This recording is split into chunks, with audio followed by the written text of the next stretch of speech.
Welcome to my YouTube channel science with Mahima. तो आज हम स्टार्ट कर रहे हैं साइंस का एक बहुत important topic, chemical reactions and equations. ये बोर्ड के हिसाब से भी एक इम्पॉर्टेंट चैप्टर है, तो इसलिए अच्छे से इसको समझिएगा। सबसे पहले इस चैप्टर में नाम आ रहा है केमिकल रिएक्शन का। तो सबसे पहले हमें समझना है कि ये केमिकल रिएक्शन होती क्या है। तो ये केमिकल रिएक्शन एक ऐसी प्रोसेस होती है जिसमें कोई एक सब्सटेंस जो होता है वो एक नए सब्सटेंस में कन्वर्ट होता है एक नई प्रॉपर्टी के साथ। एक जो सब्सटेंस है वो चेंज होकर एक नया सब्सटेंस बनेगा एक नई प्रॉपर्टी के साथ। तो केमिकल रिएक्शंस क्या होता है? The process in which a substance undergoes change होता है टू प्रोड्यूस न्यू सब्सटेंस। और क्या बनाता है? एक नया सब्सटेंस बनाता है विथ न्यू प्रॉपर्टीज, नई प्रॉपर्टीज के साथ। तो इस कॉल्ड केमिकल रिएक्शंस। तो इसको क्या बोलते हैं? Chemical reactions. जैसे यहाँ पर एक रिएक्शन हुई है हाइड्रोजन और ऑक्सीजन जो है H2 प्लस O2 क्या मिलके बना रहे हैं? H2O मतलब वाटर बना रहे हैं। तो अब एक जो सब्सटेंस था वो चेंज हुआ और एक नया सब्सटेंस में कन्वर्ट हुआ, तो एक नई प्रॉपर्टी के साथ। ये प्रॉपर्टीज की अलग है वाटर की, तो इसी को बोलते हैं केमिकल रिएक्शन। अब दो टर्म हमें समझना है कि ये रिएक्टेंट मतलब और ये प्रोडक्ट मतलब होता क्या है। तो रिएक्टेंट वो चीज होती है जो कि केमिकल रिएक्शंस में इन्वॉल्व होती है जिससे कि एक नया सब्सटेंस बनेगा। और जो नया सब्सटेंस जो बन रहा है, नई चीज जो बन रही है, उसी को कहते हैं प्रोडक्ट। तो जो रिएक्शन को लिखने का तरीका है वो ये होता है कि हमेशा रिएक्टेंट को एरो के लेफ्ट साइड में लिखेंगे और जो प्रोडक्ट है उसको इस साइड लिखते हैं, बीच में एरो लगाते हैं। तो जो चीजें इन्वॉल्व है जिनसे मिलके बनेगा वो रिएक्टेंट, और जो चीज बन रही है उसको क्या कहेंगे कि प्रोडक्ट। ठीक है। तो इसमें हाइड्रोजन और ऑक्सीजन से मिलके वाटर बन रहा था, तो यहाँ हाइड्रोजन और ऑक्सीजन हो जाएंगे रिएक्टेंट, और जो वाटर बन रहा है तो वाटर क्या हो जाएगा? प्रोडक्ट। तो ये थी केमिकल एक रिएक्शन का एक टाइप H2 प्लस O2 जिसमें कि क्या बना? H2O। अब यहाँ पर एक वर्ड आया था चेंज। तो ये चेंज होता क्या है? तो ये चेंज जो होते हैं वो दो तरह के होते हैं, एक होता है फिजिकल चेंज और एक होता है केमिकल चेंज। अब फिजिकल चेंज और केमिकल चेंज में क्या डिफरेंस है? तो ये जो फिजिकल चेंज होते हैं ये रिवर्सिबल होते हैं, मतलब कि इनको अपन रिवर्स कर सकते हैं, इनमें कोई नया सब्सटेंस नहीं बनेगा। फिजिकल चेंज में एक पॉइंट याद रखना है आपको कि इसमें कोई भी नया सब्सटेंस नहीं बन रहा है, तो और केमिकल चेंज में हमेशा एक नया सब्सटेंस मिलेगा। इसमें चेंजेस रिवर्सिबल होते हैं, मतलब कि क्या होगा? Melting and freezing of ice. पानी मेल्ट करेंगे तो वाटर बन जाएगा, फ्रीज करेंगे तो आइस बन जाएगी। तो ये चेंजेस रिवर्सिबल है। तो ये चेंज में एक नया प्रोडक्ट बन रहा है क्या? नहीं बन रहा है। प्रोडक्ट तो सब्सटेंस तो वही है, वाटर है, तो इसमें कोई नया प्रोडक्ट नहीं बन रहा है, तो इसको कहेंगे फिजिकल चेंज। अब केमिकल चेंज में हमेशा एक नया सब्सटेंस बनेगा, एक नया प्रोडक्ट बनता है। तो this changes are not reversible. ये रिवर्सिबल नहीं है, ये रिवर्सिबल है, इसको रिवर्स किया जा सकता है, पर ये इसको रिवर्स नहीं किया जा सकता। जैसे रस्टिंग ऑफ आयरन का अगर ओपन में रखेंगे तो आयरन ऑक्सीजन या मॉइस्चर के साथ रिएक्ट करके उस पर रस्ट आ जाती है, जंग आ जाती है। तो ये कैसे रिएक्शन हुई? केमिकल रिएक्शन हुई। अब कैसे पता लगेगा कि किसी का कोई केमिकल चेंज हो रहा है या कोई रिएक्शन हो रही है? तो जब कोई रिएक्शन होती है तो उसके बहुत सारे इंडिकेटर है, उसके बहुत सारे सूचक है जिससे हमें पता लगेगा हाँ ये रिएक्शन हो रही है। तो इंडिकेटर्स ऑफ केमिकल चेंज, ऐसी क्या क्या चीजें हैं जिससे हमें पता लगेगा कि हाँ रिएक्शन हो रही है? तो common science that a chemical reaction has awkward. हम इस साइन से हम बता सकते हैं कि हाँ कोई केमिकल रिएक्शन हो रही है। तो पहला ऐसा साइन है इवोल्यूशन ऑफ गैस। या तो कोई रिएक्शन होगी तो उसमें से कोई गैस निकलती है। अगर कोई भी रिएक्शन हुई, अगर उसमें से गैस इवॉल्व हुई तो हम कह सकते हैं कि केमिकल रिएक्शन हुई है। तो फर्स्ट इंडिकेटर क्या हुआ? Evolution of gas. Second indicator होगा चेंज इन स्टेट, उसकी स्टेट चेंज हो जाए। जैसे यहाँ पे अपन ने देखा था हाइड्रोजन और ऑक्सीजन गैस है, पर यहाँ क्या बन गया? वाटर बन गया, लिक्विड बन गया। तो गैस से वाटर में उसकी स्टेट चेंज हो गई, तो यहाँ केमिकल रिएक्शन हुई। तो फर्स्ट पॉइंट क्या था? इवोल्यूशन ऑफ गैस, या तो गैस का इवोल्यूशन हो, गैस निकले। सेकेंड है चेंज इन स्टेट, या तो उसकी स्टेट बदल जाए, गैस से वाटर बन जाए, वाटर से सॉलिड बन जाए ऐसा। या चेंज इन कलर, या उस रिएक्शन का कलर चेंज हो जाए, जैसे ग्रीन से ब्लू हो जाए, ब्लू से रेड हो जाए। तो अगर कलर भी चेंज अगर हो रहा है तो वो किसका इंडिकेटर है? केमिकल चेंज का इंडिकेटर है। फोर्थ आता है चेंज इन टेम्परेचर, या तो उस रिएक्शन जब कंप्लीट हो जाए तो उसका टेम्परेचर बढ़ जाए या कम हो जाए, तो चेंज इन टेम्परेचर भी एक इंडिकेटर है। फिर आता है फॉर्मेशन ऑफ प्रेसिपिटेट। प्रेसिपिटेट होते क्या है? कोई भी रिएक्शन अगर हो रही है तो उसके एंड में जो इनसॉल्यूबल सब्सटेंस जो हमें मिलता है, जो डिसॉल्व नहीं होता है, उसी को कहते हैं प्रेसिपिटेट। या तो प्रेसिपिटेट बन जाए, तो प्रेसिपिटेट बनना भी दिखाता है कि यहाँ केमिकल चेंज हुई है, केमिकल रिएक्शन हुई है। तो फर्स्ट पॉइंट अपन ने पढ़ा, तो गैस का इवोल्यूशन हो जाए, या तो उसकी स्टेट चेंज हो जाए, या तो टेम्परेचर चेंज हो जाए, या तो कलर चेंज हो जाए, या एक फॉर्मेशन ऑफ प्रेसिपिटेट या प्रेसिपिटेट बन जाए। तो अपन ने पढ़ा केमिकल रिएक्शन होती क्या है, केमिकल रिएक्शन को लिखने का तरीका क्या है, और रिएक्टेंट और प्रोडक्ट क्या होते हैं। चेंज में पढ़ा फिजिकल और केमिकल चेंज क्या होते हैं और इंडिकेटर क्या होते हैं। तो अब हम बात करते हैं केमिकल इक्वेशन की। जैसे चैप्टर का नाम था केमिकल रिएक्शंस एंड इक्वेशंस, तो केमिकल रिएक्शंस तो अपन ने समझ लिया था कि क्या होते हैं, पर केमिकल इक्वेशंस क्या होती है, और ये समझना है कि केमिकल इक्वेशंस होती क्या है। तो chemical equation it is a symbolic representation. क्या लिखा है, सिंबॉलिक रिप्रेजेंटेशन, मतलब इसको सिंबल्स में बताते हैं ऑफ अ केमिकल रिएक्शन। किसी भी केमिकल रिएक्शन को यदि हम सिंबल्स में लिखते हैं तो उसी को कहते हैं केमिकल इक्वेशन। तो it is a symbolic representation of a chemical reaction in the form of symbols and formula. किसी भी केमिकल रिएक्शन को यदि हम सिंबल्स या फॉर्मूले में लिखते हैं तो उसी को कहते हैं केमिकल इक्वेशंस। जैसे कि कार्बन प्लस ऑक्सीजन मिलके बना रहे कार्बन डाइऑक्साइड। अगर इसको ऐसे लिखा कि carbon combines with oxygen to form carbon dioxide, तो ये हो जाएगी केमिकल रिएक्शंस। पर यदि मैं ऐसा लिख दूं कि C+O2 CO2 या carbon plus oxygen carbon dioxide, तो ये अगर इसको ऐसे सिंबल्स में रिप्रेजेंट करा है तो इसी को कहते हैं केमिकल इक्वेशंस। चीज मैंने आपको अच्छे से बताई थी कि जो रिएक्टेंट है वो हमेशा एरो के लेफ्ट साइड पे लिखा जाता है, और जो प्रोडक्ट होता है वो एरो के राइट साइड पे लिखा जाता है। रिएक्टेंट के बीच में अगर प्लस आएगा और वो राइट साइड पे होगा, लेफ्ट साइड पे होगा, वो प्रोडक्ट हमेशा लेफ्ट साइड पे होगा, और बीच में एरो लगाना जरूरी है। तो इस तरह से इसको लिखने का तरीका होता है किसी भी केमिकल इक्वेशन को। अब पढ़ेंगे बैलेंस्ड केमिकल इक्वेशन होती क्या है। बैलेंस्ड केमिकल इक्वेशन मतलब अगर कार्बन का एक, यहाँ पर कार्बन एक ही दिख रहा है, मतलब कार्बन का यहाँ एक एटम है, तो प्रोडक्ट में भी कार्बन का एक ही एटम होना चाहिए, तो ये रिएक्शन इक्वेशन बैलेंस है। यहाँ ऑक्सीजन 2 दिख रहे हैं, तो यहाँ भी ऑक्सीजन 2 ही होना चाहिए, तो इसको कहेंगे कि ये बैलेंस इक्वेशन है, क्योंकि कार्बन यहाँ एक है तो यहाँ कार्बन एक है, यहाँ ऑक्सीजन 2 है तो यहाँ ऑक्सीजन 2 है, तो इसी को कहते हैं बैलेंस्ड केमिकल इक्वेशन। अब नीड फॉर बैलेंसिंग, ये बैलेंस्ड करना क्यों जरूरी होता है। किसी भी इक्वेशन को बैलेंस अगर नहीं करें, ठीक है ऐसे रहने देते हैं, क्यों आगे 2 3 ऐसे लगाते हैं अपन इक्वेशन के। बैलेंस करना बहुत जरूरी है। बैलेंस करना इसलिए जरूरी है क्योंकि ये फॉलो करता है law of conservation of mass को। Law of conservation of mass क्या कहता है कि अगर रिएक्टेंट की साइड जितने एटम है, प्रोडक्ट की साइड भी उतने ही एटम होने चाहिए। बताती है कि किसी भी इक्वेशन को बैलेंस करना क्यों जरूरी है, क्यों उसकी नीड है बैलेंस करने की। तो बैलेंस करना इसलिए जरूरी है क्योंकि एक लॉ कहता है law of conservation of mass. Law of conservation of मास ये कहता है कि mass can neither be created nor be destroyed in a chemical reactions. किसी भी केमिकल रिएक्शन में मास को ना तो क्रिएट कर सकता है और ना डिस्ट्रॉय हो सकता है। तो अगर जितना मास यहाँ है तो उतना ही मास प्रोडक्ट में होना चाहिए। अगर ऐसा तो नहीं होगा ना कि जितना मास अगर यहाँ है तो प्रोडक्ट में आगे कम हो जाए, ज्यादा हो जाए, क्योंकि ये लॉ क्या कहता है कि mass can neither be created nor be destroy. Mass को न तो क्रिएट किया जा सकता है न डिस्ट्रॉय किया जा सकता है किसी भी केमिकल रिएक्शन में। तो सबसे पहले बात करते हैं इसकी बैलेंसिंग की। अब जैसे यहाँ देखते हैं आयरन का यहाँ पे एक एटम है, यहाँ पे आयरन का कितना एटम है, Fe मतलब आयरन, आयरन यहाँ पर एक है, पर आयरन यहाँ कितने बता रहा है 3, यहाँ पे Fe3 है, आयरन 3 बता रहा है। यहाँ पे हाइड्रोजन जो है वो 2 है, यहाँ पे हाइड्रोजन कितने हैं 2 है, तो यहाँ पे हाइड्रोजन 2 बता रहा है। यहाँ पे ऑक्सीजन का एक एटम है तो यहाँ पे ऑक्सीजन की 4 एटम बता रहा है। मतलब ये इक्वेशन क्या है, अनबैलेंस है। इस इक्वेशन को अपने को बैलेंस करना पड़ेगा। अब इस इक्वेशन को बैलेंस करना बहुत सिंपल है। मैं आपको एक टेबल फॉर्म में बता रही हूँ। ये टेबल फॉर्म में अगर आप करते हैं तो बहुत इजीली आपसे इक्वेशन बैलेंस हो जाएगी।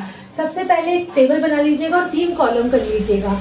3 कॉलम करके सबसे फर्स्ट कॉलम में अपन लिखेंगे नेम ऑफ द एलिमेंट, उस एलिमेंट का नाम, उस एटम का नाम जिसको बैलेंस करना है। फिर उसमें रिएक्टेंट एटम नंबर, रिएक्टेंट की साइड पर उसके कितने एटम है वो लिखेंगे। फिर प्रोडक्ट की साइड पर कितने एटम है वो लिखेंगे। तो सबसे पहले एलिमेंट का नाम लिख लिया, फिर रिएक्टेंट की साइड पर रिएक्टेंट एटम नंबर लिखेंगे, फिर प्रोडक्ट की साइड पर कितना एटम है तो प्रोडक्ट एटम नंबर लिखेंगे। जैसे सबसे पहले मैं स्टार्ट करती हूँ Fe से। Fe मतलब आयरन, तो यहाँ मैंने लिखा Fe। अब Fe के रिएक्टेंट साइड पे कितने एटम है? एक। Fe रिएक्टेंट साइड पे कितना है? एक ही है, तो यहाँ मैंने नंबर डाल दिया 1। पर यहाँ पे प्रोडक्ट साइड पे कितना है? Fe3 Fe है, तो यहाँ मैंने नंबर डाल दिया 3। अब दूसरा मैं लेती हूँ हाइड्रोजन लेती हूँ। हाइड्रोजन अगर यहाँ देखे तो यहाँ हाइड्रोजन की कितना है ना? H2 है, मतलब हाइड्रोजन 2 है, तो यहाँ पे मैंने नंबर लिखा 2। यहाँ पे हाइड्रोजन कितने हैं? यहाँ पे भी हाइड्रोजन 2 है, तो यहाँ पे मैंने नंबर लिखा 2। अब ऑक्सीजन को लेती हूँ, ऑक्सीजन लिखती हूँ यहाँ पे मैंने लिखा ऑक्सीजन। ऑक्सीजन की यहाँ पे कितने एटम है रिएक्टेंट साइड पर? 1। यहाँ पे 1 ही दिख रहा है आपको, तो यहाँ मैंने लिखा 1। यहाँ पे ऑक्सीजन कितना दिख रहा है आपको? यहाँ पे ऑक्सीजन दिख रहे हैं 4, तो यहाँ मैंने लिख दिया 4। तो ऐसे पहले टेबल बना लीजिए आप कि नेम ऑफ द एलिमेंट लिख दिया, आयरन, हाइड्रोजन और ऑक्सीजन, उसके रिएक्टेंट में कितने एटम नंबर है और प्रोडक्ट में कितना एटम नंबर है। अब अपन बैलेंस करेंगे।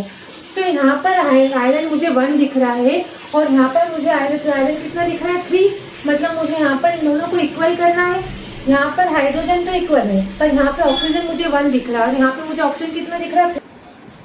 इनके एटम्स को बैलेंस करना है। तो सबसे पहले अपन ये जो रिएक्शन है इसमें अपन एक ऐसे ब्रैकेट लगा लीजिएगा।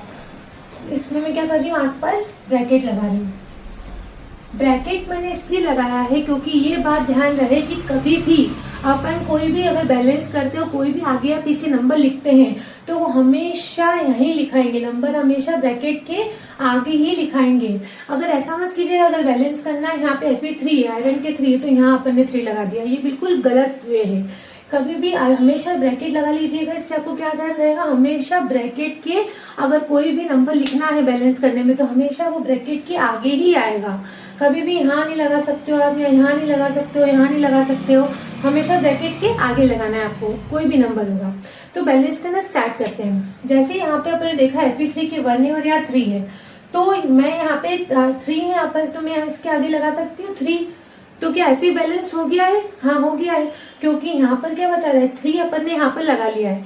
तो यहाँ पर अब Fe के क्या बता रहा है कि 3 एटम्स, यहाँ पर Fe के कितने एटम्स है? 3, और यहाँ भी कितने एटम्स है? 3। तो यहाँ तो मैंने Fe को बैलेंस कर दिया क्योंकि मैंने इसके आगे 3 लगा दिया।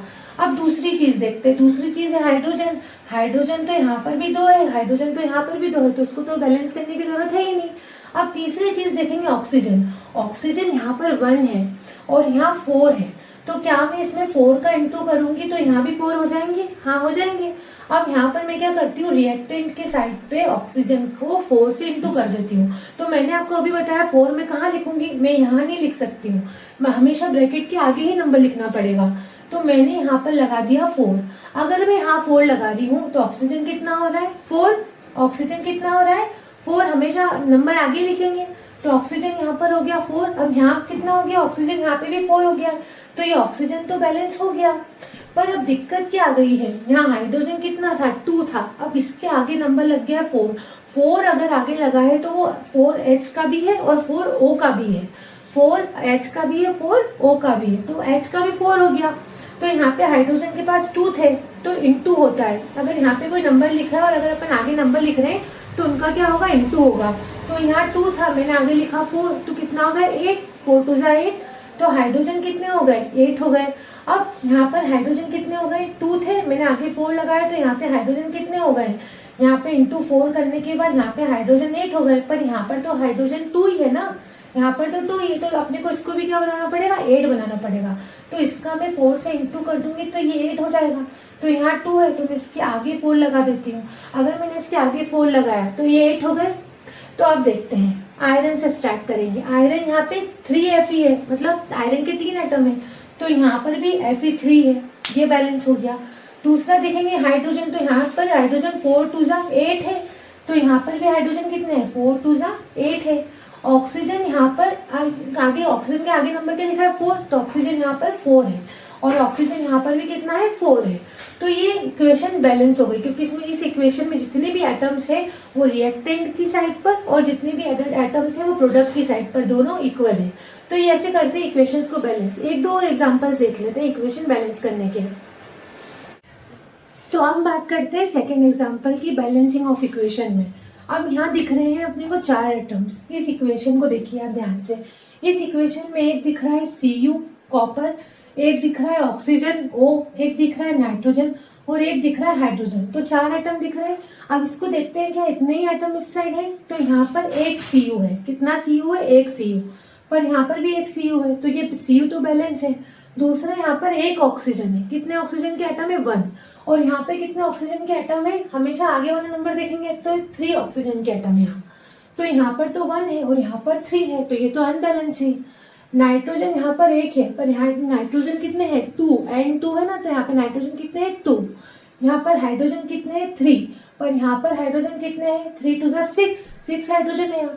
तो पहले सबको लिख लेते हैं। Cu क्या है यहाँ पर? Cu कौन सा एटम है? O, N और H। 4 एटम है, Cu, O, N और H। Cu यहाँ पर कितना है? Cu यहाँ पर 1 है, तो यहाँ पर भी कितना है? 1। Cu यहाँ पर 1 है और यहाँ पर भी कितना है? प्रोडक्ट की साइड भी 1 है। यहाँ पर ऑक्सीजन कितना है? 1 है। और ऑक्सीजन इधर कितना है? ऑक्सीजन यहाँ पर 3 है। यहाँ पर नाइट्रोजन कितना है? 1 है। और यहाँ नाइट्रोजन कितना है? 2 है। यहाँ हाइड्रोजन कितना है? 3 है। और यहाँ हाइड्रोजन कितना है? 6 है। मतलब ये इक्वेशन में एटम जो है वो रिएक्टेंट की साइड पर और प्रोडक्ट की साइड पर अलग अलग है, इसलिए अनबैलेंस इक्वेशन है। इसको बैलेंस करते हैं। तो सबसे पहले Cu को देखेंगे। Cu यहाँ पर 1 है, यहाँ पर 1 है, ठीक है। ऑक्सीजन यहाँ पर 1 है, पर यहाँ पर कितने हैं ऑक्सीजन? यहाँ पर ऑक्सीजन 3 है। तो हमेशा मैंने आपको बताया था कि ब्रैकेट लगा दो। इक्वेशन करने से पहले, बैलेंस करने से पहले आप क्या करिए? आसपास पूरे इक्वेशन में ब्रैकेट लगा दीजिए। फिर अपन क्या करेंगे? बैलेंस करेंगे। तो ऑक्सीजन यहाँ पर कितना है? 1 है। यहाँ पर कितना है? 3 है। तो यहाँ इसके आगे 3 लगा देंगे। अगर मैंने इसके आगे 3 लगाया तो ऑक्सीजन यहाँ पर 3 हो गए, यहाँ पर भी 3 हो गए। तो ऑक्सीजन यहाँ पर 3 हो गए और यहाँ पर भी क्या हो गए? 3 हो गए। तो ऑक्सीजन तो बैलेंस हो गए, पर अब Cu की गड़बड़ हो गई। Cu यहाँ पर क्या हो गया? Cu भी तो 3 हो गया ना यहाँ पर। तो अगर यहाँ पर Cu 3 हुआ है तो इसके आगे भी 3 लगा दो, इस Cu के आगे भी 3 लगा दो। तो ये Cu भी क्या हो गए? बैलेंस हो गए। इन दोनों के आगे अपन 3 लगा दिया, तो ये 3 Cu, यहाँ पे भी 3 Cu, यहाँ पे ऑक्सीजन 3, यहाँ पे ऑक्सीजन भी 3। अब देखते हैं नाइट्रोजन की बारी। अब कॉपर को और ऑक्सीजन को तो बैलेंस कर लिया है, अब बारी है N की बारी। यहाँ पर N1 है, पर यहाँ पर N2 है। तो यहाँ पर N1 है और यहाँ पर N2 है। तो इसके आगे अगर मुझे इसको 2 बनाना है, इसको यहाँ पर 1 है ना, इसको 2 बनाना है, तो इसमें 2 का N2 कर देती हूँ मैं। तो इसके आगे मैंने क्या लगा दिया? 2 लगा दिया। इसके आगे मैं 2 लगाऊंगी तो N2 हो गया, यहाँ पे भी N2 हो गया। तो N तो बैलेंस हो गया, पर अब दिक्कत किसकी आ गई? हाइड्रोजन की।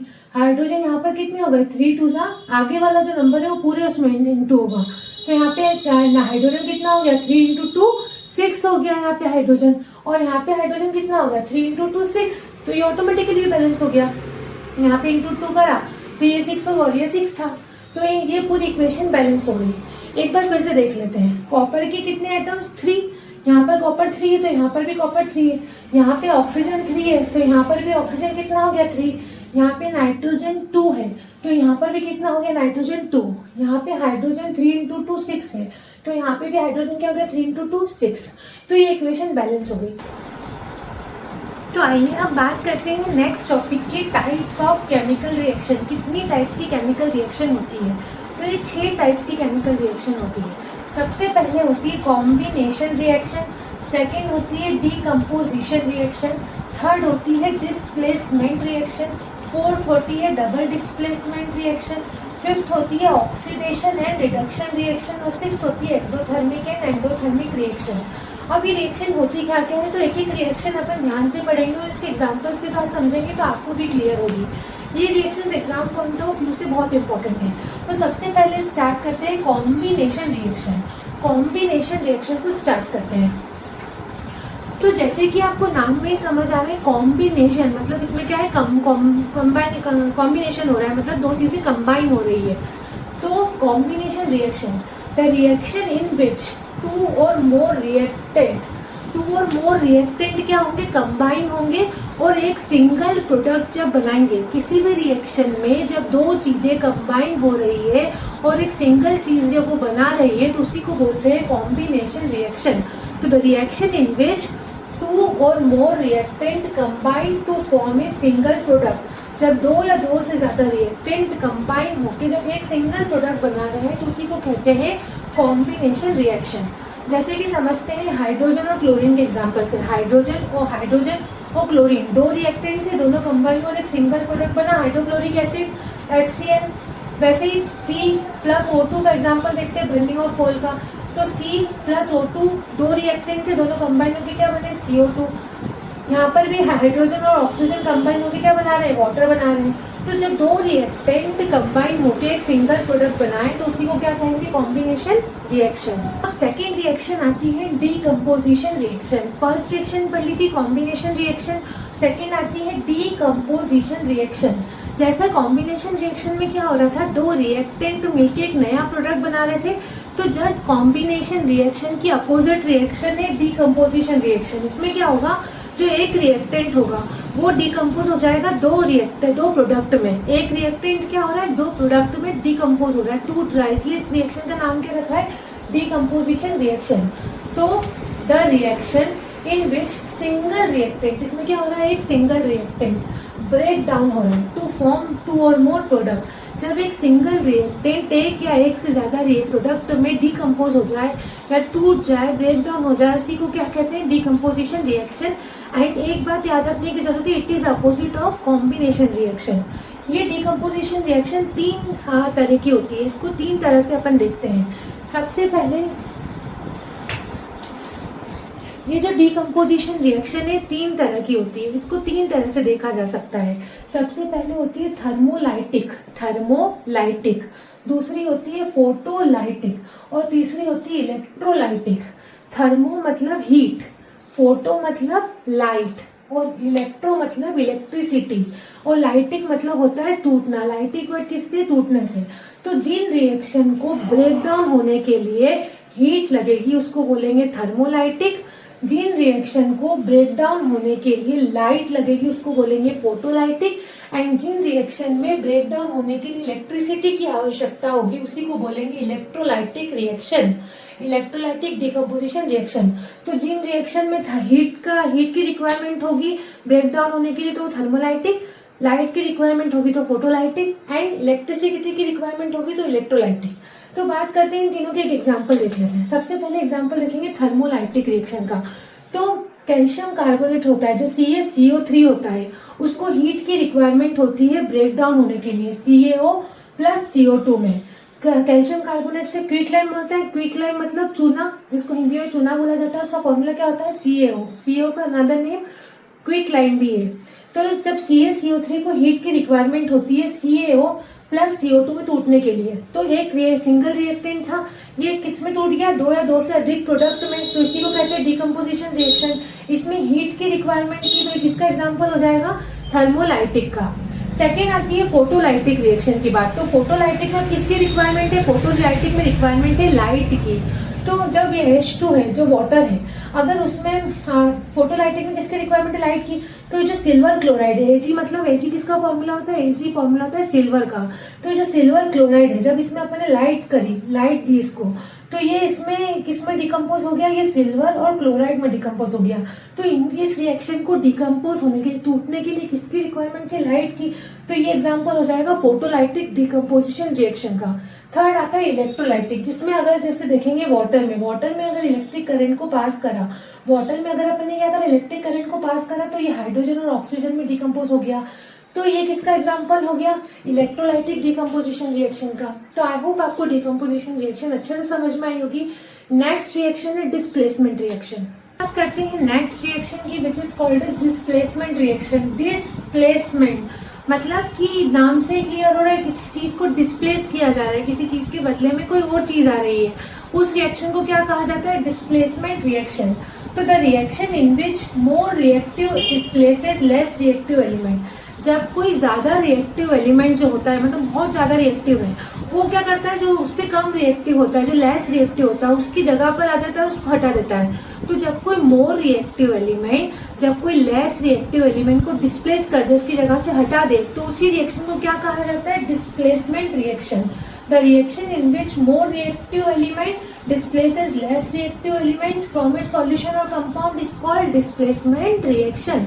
इसके एग्जांपल देख लेते हैं। जैसे Fe+CuSO4 की रिएक्शन हुई, आयरन और कॉपर सल्फेट की जब रिएक्शन होती है, तो ये आयरन क्या करेगा, ये कॉपर को बोलेगा कि मैं ज्यादा रिएक्टिव हूँ कॉपर तुमसे, तो तुम हटो यहाँ से, मैं तुम्हारी जगह लूंगा। आयरन क्या बोलता है कॉपर को कि कॉपर तुमसे ज्यादा रिएक्टिव तो मैं हूँ, तो तुम यहाँ से हटो, मैं तुम्हारी जगह पे आऊंगा। तो आयरन क्या करता है, कॉपर की जगह पे आ जाता है और कॉपर को आयरन की जगह पे कर देता है, तो आयरन यहाँ आ जाएगा। तो FeSO4 प्लस Cu, ये रिएक्शन, ये प्रोडक्ट मिलेगा। अब यहाँ पे क्या होता है, यहाँ पे जिंक आ जाता है, और जिंक अब क्या बोलेगा आयरन को, जिंक क्या बोलता है आयरन को कि अरे जिंक, आयरन मैं तुमसे, जो जिंक बोलेगा आयरन को कि आयरन मैं तुमसे ज्यादा रिएक्टिव हूँ, तो तुम अपनी जगह से हटो। तो आयरन की जगह कौन ले लेगा, Fe की जगह कौन ले लेगा, अब जिंक ले लेगा, और जिंक की जगह पे कौन आ जाएगा, Fe आ जाएगा। तो ZnSO4 प्लस Fe, ये प्रोडक्ट मिलेंगे। अब ये कैसे डिसाइड हो रहा है कि किसकी जगह कौन लेगा, तो एक सीरीज होती है जिसको बोलते हैं रिएक्टिविटी सीरीज। वो रिएक्टिविटी सीरीज में क्या होता है, यहाँ पर डिफाइन है कि जो सबसे ज्यादा रिएक्टिव होगा वो पोटेशियम होगा, उसके बाद Na मतलब सोडियम होगा, उसके बाद Ca मतलब कैल्शियम होगा, उसके बाद मैग्नीशियम होगा, उसके बाद एल्यूमिनियम, फिर zinc, iron, tin, lead, hydrogen, copper, mercury, silver, gold और फिर प्लेटिनम।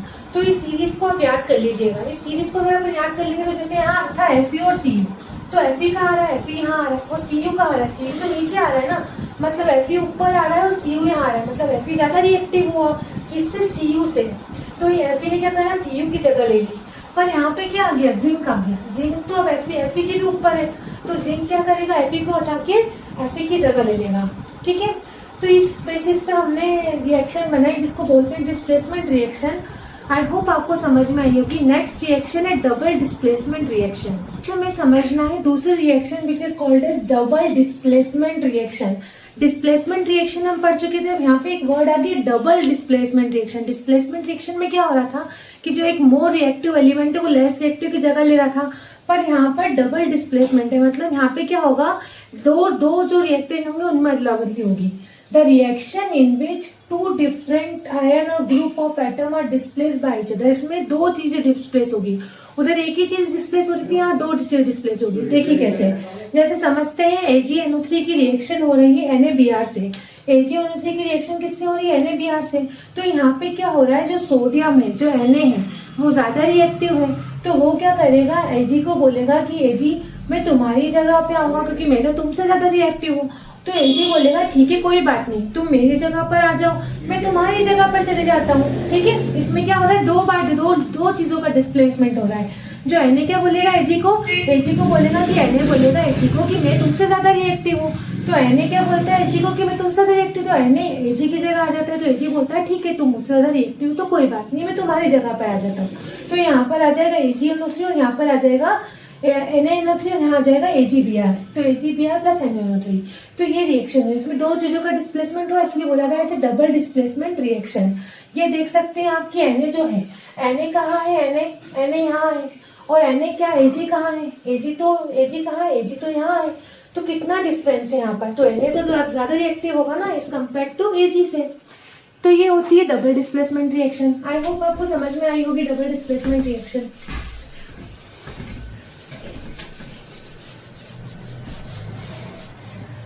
अब नेक्स्ट रिएक्शन जो थी, इसमें जो रिएक्शंस थी, इसमें कॉम्बिनेशन रिएक्शन आप लोगों को समझ में आ गई है, डिकम्पोजिशन रिएक्शन समझ में आ गई, डिस्प्लेसमेंट रिएक्शन समझ में आ गई है, डबल डिस्प्लेसमेंट रिएक्शन समझ में आ गई। अब नेक्स्ट रिएक्शन आती है ऑक्सीडेशन एंड रिडक्शन रिएक्शन। अब ये ऑक्सीडेशन एंड रिडक्शन रिएक्शन होती क्या है, तो ये समझते हैं। तो ऑक्सीडेशन और रिडक्शन रिएक्शन दोनों एक दूसरे की क्या है, अपोजिट है। जैसे ऑक्सीडेशन रिएक्शन में क्या होता है, ऑक्सीजन का एडिशन होगा, क्या होगा, ऑक्सीजन का एडिशन होगा और हाइड्रोजन का रिमूवल होगा। क्या ऐड हो रहा है, ऑक्सीडेशन नाम है तो ऑक्सीजन का क्या होगा, एडिशन होगा, हाइड्रोजन का रिमूवल होगा। और यहाँ पे रिडक्शन में उल्टा है, यहाँ पे हाइड्रोजन का एडिशन होगा और ऑक्सीजन का रिमूवल होगा। जैसे ऑक्सीडेशन में तीन पॉइंट दोनों में याद रखने, तो आपको ऑक्सीडेशन रिडक्शन दोनों रिएक्शन समझ में आ जाएगी।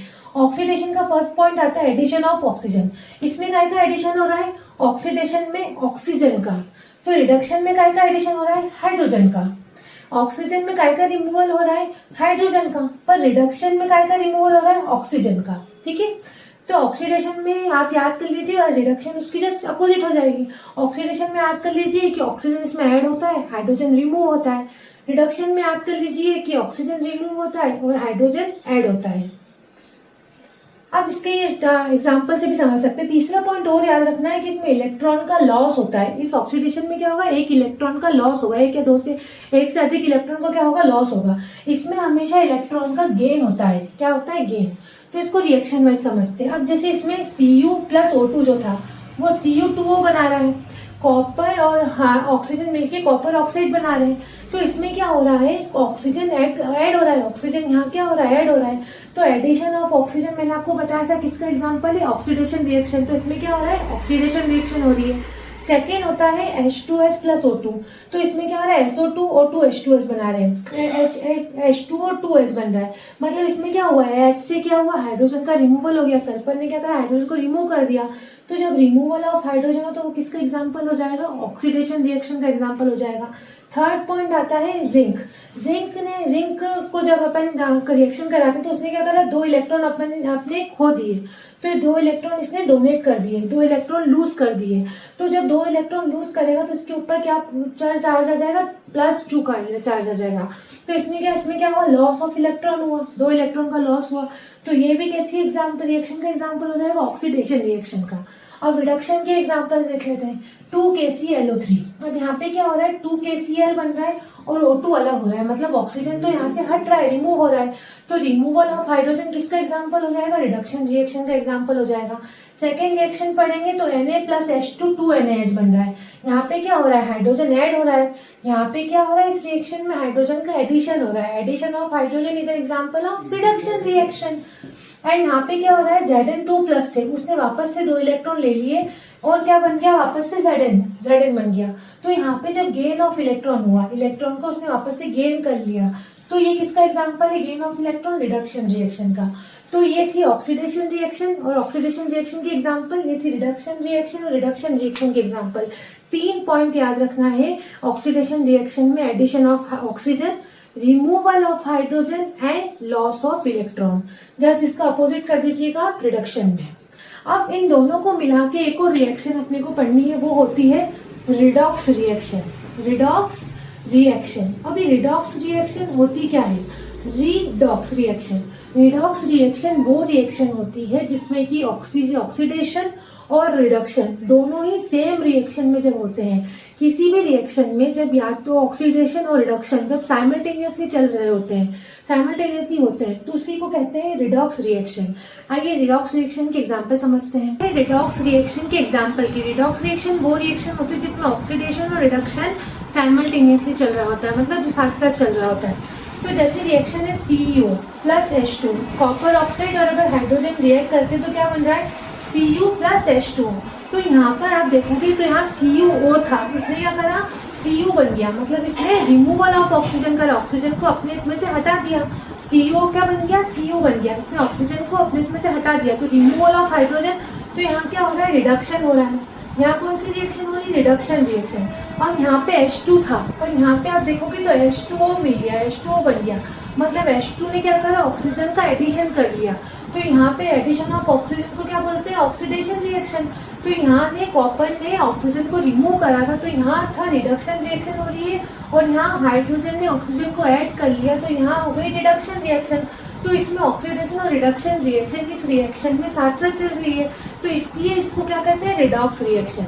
सेकेंड एग्जाम्पल अपन देखेंगे तो Zn था, Zn ने क्या करा, ZnO प्लस C था, तो Zn प्लस CO बना। Zn ने क्या करा, अपने इसमें से ऑक्सीजन को रिमूव कर दिया। Removal of oxygen is called as reduction reaction. तो यहाँ पे क्या हुई, रिडक्शन रिएक्शन, रिडक्शन हुआ यहाँ पे। अब यहाँ C ने क्या करा, इस ऑक्सीजन को एक्सेप्ट कर लिया और CO बन गया, कार्बन मोनोऑक्साइड बन गया। तो C ने O का एक्सेप्ट करा, तो इस मतलब एडिशन ऑफ ऑक्सीजन क्या कहलाता है, ऑक्सीडेशन। तो यहाँ कौन सी रिएक्शन है, ऑक्सीडेशन रिएक्शन। तो ये थी रिडॉक्स रिएक्शन। नेक्स्ट रिएक्शन आती है, नेक्स्ट रिएक्शन है वो last reaction, exothermic and endothermic reaction. अब ये एक्सोथर्मिक और एंडोथर्मिक रिएक्शन होती क्या है, तो ये समझते हैं। अब एक्सोथर्मिक और एंडोथर्मिक रिएक्शन दोनों एक दूसरे की क्या है, अपोजिट है। एक्सोथर्मिक रिएक्शन में एक्सो वर्ड याद रखिए, एक्सो मतलब बाहर, एक्सो मतलब बाहर और एंडो मतलब अंदर। एक्सो मतलब बाहर और एंडो मतलब अंदर। तो इसमें क्या होता है, जब कोई भी रिएक्शन होगी, अगर उसमें हीट निकलती है, हीट इवॉल्व होती है, तो वो सारी रिएक्शन जिसमें कि हीट इवॉल्व होती है, प्रोडक्ट बनता है और उसमें हीट इवॉल्व होगी, हीट निकलेगी, तो उसको बोलेंगे एक्सोथर्मिक रिएक्शन। और वो सभी रिएक्शन जिसमें हीट की रिक्वायरमेंट होगी, जिसमें हीट लगेगी, हीट की नेसेसिटी है, हीट के बिना वो रिएक्शन नहीं होगी, तो जिस रिएक्शन को कराने में हीट की मदद लगती है वो सारी रिएक्शन को बोलते हैं एंडोथर्मिक रिएक्शन। तो एक्सोथर्मिक रिएक्शन मतलब हीट रिएक्शन में हीट निकलेगी, रिएक्शन होने के बाद जो हीट निकलती है वो सारी reaction exothermic reaction. Endothermic reaction मतलब हीट रिएक्शन को करवाने के लिए जिस हीट की रिक्वायरमेंट है तो वो एंडोथर्मिक रिएक्शन। जैसे एग्जांपल देखेंगे तो मीथेन को जब ऑक्सीजन से रिएक्ट कराएंगे, CH4 प्लस O2 करेंगे तो CO2 और H2 बनेगा और हीट इवॉल्व होगी। हीट क्या होगी? इवॉल्व होगी। तो इसमें हीट इवॉल्व हो रही है, हीट निकल रही है प्रोडक्ट में, तो एक इसका एग्जांपल हो गया, एक्सोथर्मिक रिएक्शन का एग्जांपल हो गया। सेकंड आता है CaO मतलब क्विक लाइन। CaO को अपन वाटर से रिएक्ट कराते हैं तो CaOH2 plus CO2 plus heat, इसमें भी हीट निकल रही है, तो ये इसमें भी हीट निकली, इसमें भी हीट निकली, तो प्रोडक्ट में अगर हीट निकल रही है तो वो किसके एग्जांपल हो जाएंगे? एक्सोथर्मिक रिएक्शन के। सेकेंड आता है एंडोथर्मिक रिएक्शन। एंडोथर्मिक रिएक्शन मतलब कि जब अगर रिएक्शन हो रही है तो उसमें हीट क्या होगी? हीट की रिक्वायरमेंट होगी। एंडोथर्मिक रिएक्शन का बेस्ट एग्जांपल है फोटोसिंथेसिस की रिएक्शन। फोटोसिंथेसिस की रिएक्शन को कराने के लिए सनलाइट की आवश्यकता है। सनलाइट जैसे फोटोसिंथेसिस रिएक्शन वो रिएक्शन होती है जिससे कि पेड़ पौधे अपना खाना बनाते हैं, तो इस रिएक्शन को कराने में सूर्य की किरण जरूरी है। सूर्य की किरण में हीट होती है, सनलाइट में हीट होती है, तो 6 CO2 जब 6 कार्बन डाइऑक्साइड जो वाटर से मिलेगा, CO2 प्लस H2, तो सनलाइट की नेसेसिटी, यहाँ पे हीट की रिक्वायरमेंट है, हीट लगी इस रिएक्शन को कराने में, और क्या बना? ग्लूकोज प्लस ऑक्सीजन, ग्लूकोज और ऑक्सीजन बना। तो इसी को कहते हैं हम एंडोथर्मिक रिएक्शन। जिन रिएक्शन को कराने में हीट लगती है और जिनमें हीट निकलती है वो एक्सोथर्मिक रिएक्शन। अब यहाँ पर आके अपन ने देखा था ये 6 टाइप की केमिकल रिएक्शंस पढ़ी थी। एक पढ़ी थी combination, decomposition, displacement, double displacement, oxidation, reduction और एक्सोथर्मिक, एंडोथर्मिक। ये सारी रिएक्शंस कंप्लीट हो चुकी है। एक बार इन रिएक्शंस को ओवरव्यू ले लेते हैं। कॉम्बिनेशन रिएक्शन मतलब वो क्या थी? जब दो चीजें कंबाइन हो रही, दो या दो से अधिक चीजें कंबाइन होके जब एक सिंगल चीज बना रही है तो उसको बोलेंगे कॉम्बिनेशन रिएक्शन। डीकम्पोजिशन रिएक्शन क्या थी? जब कोई एक सिंगल चीज एक या एक से अधिक चीजों में टूट रही है, एक कोई सिंगल रिएक्टेंट है, जब वह दो या दो से अधिक रिएक्टेंट में टूट जाता है तो उसको बोलते हैं डीकम्पोजिशन रिएक्शन। डिस्प्लेसमेंट रिएक्शन क्या थी? जब कोई एक चीज है, एक कोई एलिमेंट है, जब वो दूसरे एलिमेंट की जगह ले लेगा तो उसको बोलेंगे डिस्प्लेसमेंट रिएक्शन। डबल डिस्प्लेसमेंट क्या थी? जब दो एलिमेंट की अदला बदली हो रही है, एक बोलता है मैं तेरी जगह पे आऊंगा, दूसरा बोलता है तू मेरी जगह, तू अगर मेरी जगह पे आएगा तो मैं तेरी जगह पे आऊंगा, तो इसको बोलेंगे डबल डिस्प्लेसमेंट रिएक्शन। ऑक्सीडेशन और रिडक्शन भी पढ़ लिया है, इसमें ऑक्सीजन का एडिशन होता है, इसमें हाइड्रोजन का एडिशन होता है रिडक्शन में। एक्सोथर्मिक और एंडोथर्मिक रिएक्शन भी पढ़ लिया। एक्सोथर्मिक में हीट निकलती है रिएक्शन में और एंडोथर्मिक में हीट की रिक्वायरमेंट होती है रिएक्शन को कराने में। तो ये सारी की सारी टाइप्स ऑफ केमिकल रिएक्शन अपन पढ़ चुके हैं। अब नेक्स्ट टॉपिक आता है effect of oxidation in our daily life. Oxidation जो होता है उसका अपनी डेली लाइफ में क्या इफेक्ट पड़ता है? कोरोजन का क्या है, ऑक्सीडेशन का क्या क्या इफेक्ट होता है डेली लाइफ पे? तो दो इफेक्ट होते हैं। फर्स्ट इफेक्ट होता है ऑक्सीडेशन का क्या क्या इफेक्ट होगा डेली लाइफ पे? फर्स्ट इफेक्ट होता है कोरोजन। ये कोरोजन होता क्या है?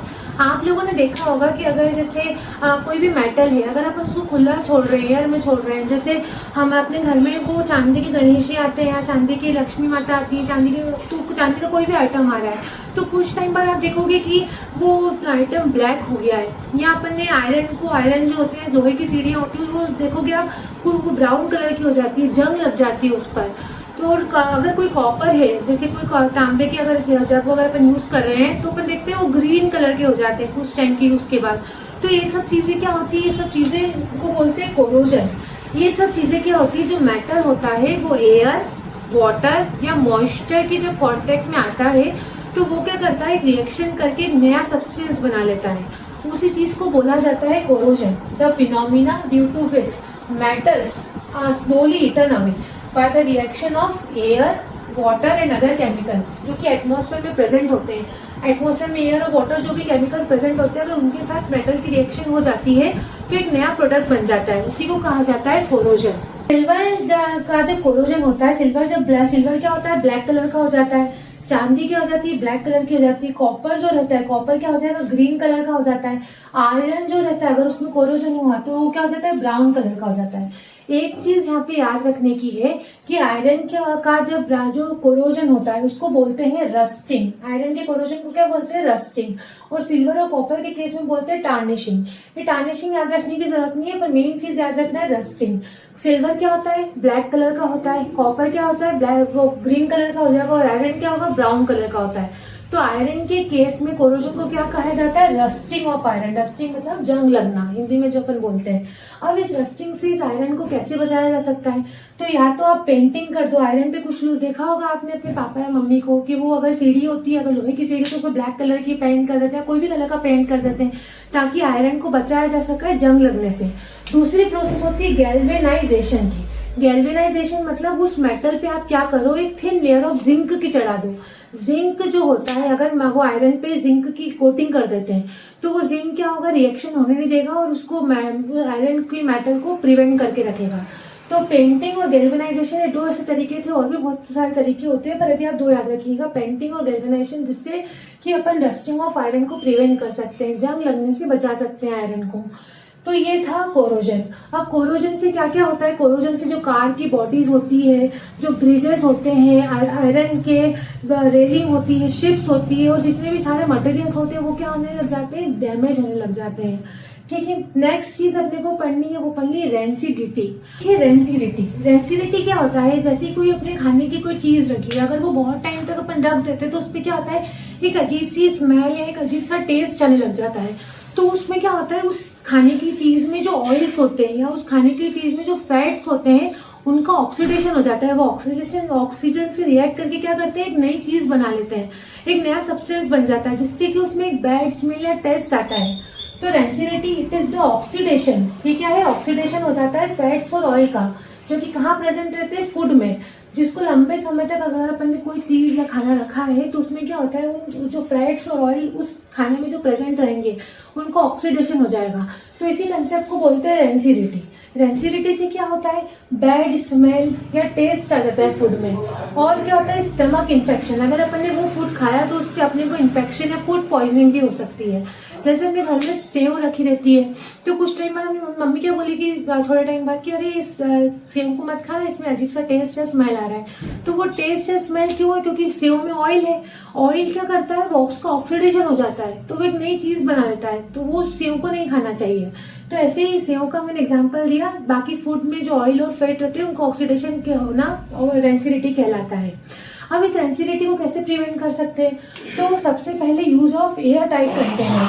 जो भी आप खाना रखो उसको कैसे रखो, एयर टाइट कंटेनर में रखो, जिसमें एयर एंटर नहीं हो पाए। दूसरा है पैकेजिंग विद नाइट्रोजन। जैसे पैकेजिंग विद नाइट्रोजन, जैसे आपने लेस खाई होगी, लेस में अपन क्या बोलते हैं, अरे इस चिप्स को खाने का मतलब तो है ही नहीं, बाकी जो भी चीज हो, चिप्स को अगर लेस के एग्जांपल में दिया, कुरकुरे लिया है, कोई भी चीज अपन बोलते हैं, अरे यार इसमें तो आधे में तो हवा ही भर के रखते हैं, आधी ही चिप्स रहती है, तो उसमें हवा क्यों भरना जरूरी है। उस हवा, वो जो हवा रहती है, वो जो गैस रहती है, वो रहती है नाइट्रोजन गैस। क्या रहती है, नाइट्रोजन गैस। वो नाइट्रोजन गैस को वो चिप्स के पैकेट में आधी नाइट्रोजन को फिल करके रखते हैं, ताकि नाइट्रोजन गैस क्या करती है, जो चिप्स रहती है, चिप्स में ऑयल या फैट दोनों है, तो वो उस चिप्स को प्रिवेंट करेगी ऑक्सीडेशन से। नाइट्रोजन गैस जो रहेगी वो खाने में अगर अपन वो उसको पैक करके रखते हैं तो वो ऑक्सीडेशन नहीं होने देगी, रेंसिडिटी नहीं होने देगी। वो चिप्स थोड़ा टाइम क्या रहेगी, अच्छी रहेगी, जितनी भी उसकी एक्सपायरी डेट रहती है। तो जो भी चिप्स के पैकेट रहेंगे उसमें एक बात आपको याद रखना है, कौन सी गैस फिल रहती है, तो नाइट्रोजन गैस फिल रहती है। तीसरा आता है रेफ्रिजरेशन। अगर आप किसी भी चीज को अगर आपको थोड़े टाइम और चलानी है खाने में, तो आप रेफ्रिजरेट भी कर सकते हो। रेफ्रिजरेट मतलब फ्रिज में रख सकते हो। अब फ्रिज में रखने से क्या होगा, उस चीज का टेम्परेचर कम हो जाएगा, तो उसमें बैक्टीरियल इन्फेक्शन की जो बैक्टीरियल ग्रोथ होती है वो नहीं होगी। फोर्थ आता है प्रिजर्वेटिव्स। जैसे अचार में भी अपन प्रिजर्वेटिव्स मिलाते हैं, अपन जो भी सामान खरीदते हैं उसमें लिखा रहता है पीछे इंग्रेडिएंट्स में कि प्रिजर्वेटिव्स मिला है। प्रिजर्वेटिव्स मिलाने से क्या होता है, वो चीज जो रहेगी वो थोड़े टाइम और ज्यादा उसकी शेल्फ लाइफ बढ़ जाती है, मतलब वो थोड़े टाइम और कंजप्शन के लिए एडिबल रहेगी, उसको थोड़े टाइम और खा सकते हैं अपन, उसकी शेल्फ लाइफ बढ़ा देगा वो चीज। तो ये थी एडेंसिटी का कंसेप्ट। आई होप आपको ये chapter chemical reactions and equation समझ में आया होगा। तो चैप्टर समझ में आया है तो please like, share and subscribe. और आपको अगर कोई इस चैप्टर के अगर नोट्स चाहिए हो तो प्लीज मुझे कमेंट सेक्शन में जरूर बताइएगा, मैं आपको नोट सेंड कर दूंगी। Thank you, have a nice day.